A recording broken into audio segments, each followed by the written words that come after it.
দুনিয়ার সব আরাম তুই নিয়েছিস, তবে আল্লাহর বুজুর্গ যাকে কিনা নেওয়ার দরকার ছিল ওকে নেও নাই। তুমি নিয়েছো খারাপের কাজকে, লিপ্ত কাজকে, গুনাহের কাজ, যেই টাকা আল্লাহকে ভুলিয়ে দেয়, যেই টাকা, যে স্বর্ণ গয়না, লোভের পাহাড় তুমি তোমার দিলে তুমি ঢুকিয়ে নিয়েছো।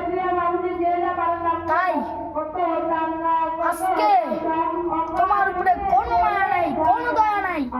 হে রূহ, তুমি বার হও, এটা বলে যে সময় নিবে, এমন মানুষকে কি বলা প্রয়োজন?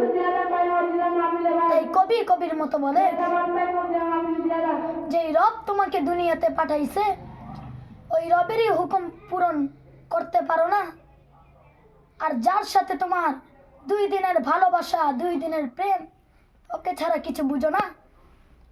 আরে ভাই, তুমি তো নামের মুসলমান, তোমার এক একটা কাজ, এক একটা কর্ম তো পুরা ইহুদি খ্রিস্টান। পার পাইবা না যুবক, পার পাইবা না। কবর তোমার লাইগে অপেক্ষা করতেছে। তোমার রূহটা যাইতে দেরি হইব, কবরে তোমাকে দাফন দিতে দেরি হইব, কবরের মাটির চাপা খাইতে কোনোদিন দেরি হবে না। শেষ।